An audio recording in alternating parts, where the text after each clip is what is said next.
ose alum mana kitieko ngene gi wachni ma poda winjo pacha osido jode kachal koda ka Dr. Abdul mane studio karka okinyi mas kawuono kana biro kana wuotho to natune ne radio stations kata nyakalondo mag gwenge mopogore opogore. Aketo mag jo Kikuyu, aketo mag jo Masai, aketo kata mag jo Coast.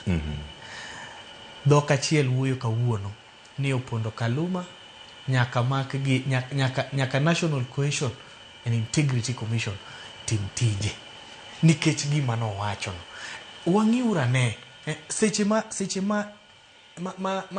Linda Mwananchi ne ringo ka gibiro Homabay. Jogi ne kelo jogi kata biro gi e hotels ne they would a lot of money. Jogi ringo over 1,000 of people ne biro Homabay ka gibiro and let us be honest, rally kausecha di ngato ko biro ni dwago rally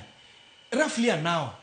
dong kodwani mondo wuo gi jo Homabay and within an hour to gisetieko to within that hour kosetieko to chako wuok to a night before gibi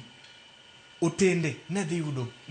nitiere a lot of money ngato ka nigi Airbnb nikech nitiere BNB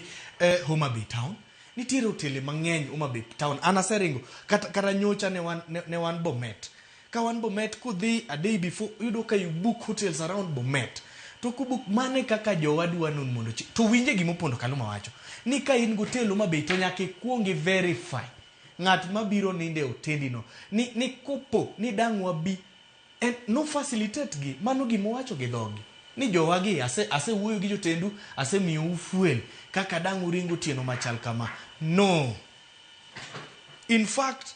opondo Kaluma should never be given an opportunity to lead Homabay town as of today. Erokamano